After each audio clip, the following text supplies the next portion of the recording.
क्या होगा? अंतःकरण शुद्ध होगा, थोड़ी शांति मिलेगी, लेकिन तथापि जब तक ब्रह्म आत्मा की एकता का बोध नहीं होता तब तक 100 बर्माओं के बीत जाने पर भी मुक्ति नहीं होती। बोलो सद्गुरु भगवान की, बोलो सद्गुरु भगवान की। जैसे कि हमने पढ़ा कि 100 है ना, 100 बर्माओं के बीतने जाने पे भी मुक्ति नहीं मिलती। अब विद्वानों ने बिरमा की एक उम्र बताई है, और उसके अंदर मैंने भी उतारा है कि बिरमा के रात और दिन। तो पहले पढ़ लेता हूँ, फिर इसका खुलासा कर दो, थोड़ा सा बोलता भी जाऊंगा। सिर्फ वो ही लोग दिन और रात को जानते हैं जो ये जानते हैं कि बिरमा का दिन 1000 चौकड़ी युग का होता है। 1000 चौकड़ी युग का नीचे मैं खुलासा कर दूंगा, चौकड़ी युग का होता है, और रात भी 1000 चौकड़ी युग की ही होती है। हम सब लगभग जानते हैं 4 युग हैं। 4 युग कौन कौन से? सतयुग है, त्रेता है, द्वापर है और कलयुग। ये 4 जब अंत होते हैं ना तो उसको चौकड़ी युग बोलते हैं। तो अच्छा, पहला युग जो है सतयुग, वो कितने वर्ष का था? 17,28,000 वर्ष का सतयुग था।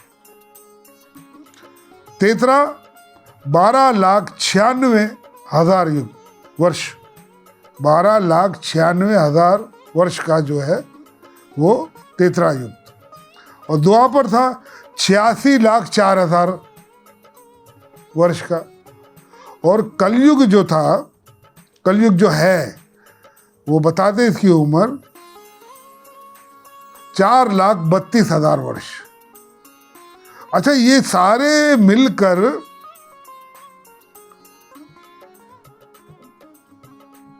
43 लाख वर्ष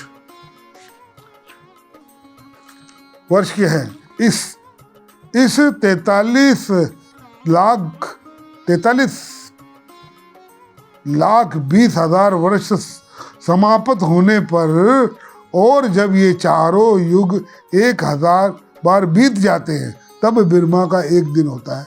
आप देखें, ये सब कहने का मतलब वो बताते हैं, इसका तात्पर्य जो है वो ये है, इतने हजारों वर्ष लोग तपस्या करते हैं, क्या करते, कोई परम धाम के लिए करता है, कोई ब्रह्म लोक के लिए करता है, कोई शिव लोक के लिए करता है, कोई पितर लोक के लिए करता है, कोई किसके लिए करता है। वो सारे ही लोग एक न एक दिन नष्ट होने वाले, क्योंकि इतने, ये जो बताया 43 1 अरब और 15 ऐसा कुछ है, इसमें लिखा है, मैंने लिख के रखा हुआ 1 अरब 20 करोड़ ऐसे करके 20,000 करोड़ वर्ष का एक ये चौकड़ी होती है। अब ये चौकड़ी चाहे ब्रह्मलोक हो, चाहे शिवलोक हो, चाहे पितरलोक हो, चाहे परम धाम हो, कुछ भी हो, जो भी है, वो सब मिला के बिरमा का एक दिन होता है। इतने 1000 करोड़ अरब वर्ष जो बीतते हैं तो वो जो है बिरमा का एक दिन, और वो सब वो जो है ऐसे महीना, दिन, एक दिन, फिर महीना, है ना, फिर साल। तो वो जो महीना है वो इतने युग, इतने वर्ष का होता है, और बिरमा की उम्र 100 साल की है। तो इतने चौकड़ी वर्ष तब उसका एक, तो वो भी नष्ट हो जाते। तो ये सब कहने का मतलब क्या? ये सब कहने का मतलब कि जब बिरमा ही नष्ट हो जाता है 100 साल के बाद, तो उसके लोग कैसे रहेंगे भाई? चाहे शिव हो, चाहे विष्णु हो, चाहे बिरमा हो, चाहे कोई भी हो, वो सब नष्ट होंगे। तो जब वो नष्ट होंगे तो सबको वापस आना पड़ेगा, फिर से जन्म लेना पड़ेगा। और फिर से जन्म लेना पड़ेगा, तो हम वो जन्म मरण के चक्कर से निकल क्यों ना जाएं। इसलिए आत्मज्ञान की महिमा है साहब। आत्म निष्ठा की महिमा है। आत्मनिष्ठा का महिमा वो चल रहा है ना, आत्मनिष्ठा की बात चल रही है ना। तो ये आत्मनिष्ठा की जो महिमा है ये कि आप जन्म मरण के चक्कर से निकल जाए साहब। कोई ऐसे मनुष्य देह मिला है तो कोई सच्चे संत के करीब चले जाए, जो इस बात को जानता हो कि तू कौन है, अपने आप को जानता हो कि मैं कौन हूँ, और तुझे इस बहु संसार से, जैसे मैंने अभी वो साखी कही,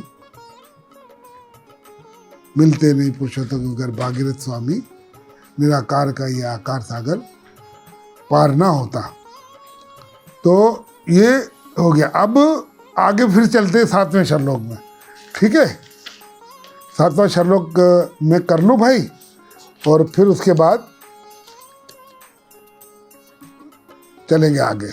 क्योंकि धन से अमृत की आशा नहीं है, ये श्रुति मुक्ति का हेतु कर्म नहीं है, ये बात स्पष्ट बतलाई जाती। क्या कह रहे है ना, हमारे धर्म में अमृत की बहुत महिमा है, और वो अमृत पैसों से प्राप्त नहीं होता है। वो अमृत पैसों से प्राप्त नहीं होता, और आशा रखनी भी, कभी किसी को आशा रखना भी नहीं, और जितना ही पैसा कमा ले, छत्रपति राजा हो जाए, लेकिन अमृत की प्राप्ति नहीं हो सकती। अमृत तो मेरे सदगुरु का प्रताप है। ये श्रुति मुक्ति का हेतु है। ये श्रुति मुक्ति अमृत तो हेतु उसका ही है, उसी का कारण है। और ये श्रुति मुक्ति का जो हेतु कर्म भी नहीं है। आप कितना ही पढ़ ले, मुक्ति के लिए कितने ही कर्म होम यज्ञ कर ले, लेकिन कर्म से नहीं कि हेतु मोक्ष ज्ञानिक नहीं कर्म नहीं ध्यान, रजु सर्व तभी रित जब हो गए रजु हो गया, है ना। तो कर्म से कोई हजारों साल गुफा के अंदर अंधेरा हो और आप उसको वहां पे जाके बोले निकल, वो निकलेगा नहीं। उधर हमें ज्ञान रूपी अग्नि जलानी पड़ेगी। जैसे ही दीपक हमने जलाया, ऐसे ही वो अंधेरा नहीं रुकेगा, उसको जाओ भी नहीं बोलना, खुद ही चला जाएगा, खुद ही चला जाएगा। इसी तरह हमारे अंदर जो अज्ञान है, वो सद्गुरु जब दीपक जलाते और हम भी कोशिश करें जलाएं, तो वो अज्ञान दूर हो जाता है। तो ये कर्म उपासना आदि जो है, ये मुक्ति का हेतु नहीं, ये कर्म मुक्ति का हेतु नहीं। ये बात स्पष्ट बतलाई है वेदों ने, शास्त्रों ने, कि कर्म की डोर से बांधा कभी ऊपर कभी नीचे, भटकता जीव जुड़ियों में कभी होवे निस्तारा। कभी नहीं होता निस्तार। कर्म से उपासना, कर्म उपासना ना करे अज्ञान अंधेरा ना, अंधकार जम गए में नसी न बिन पड़। तो कर्म उपासना से अंधेरा दूर नहीं होता, अज्ञान दूर नहीं होता। ये विवेक से, विवेक विराग, विवेक से ये अंधकार दूर होता है। बोलिए सतगुरु भगवान की।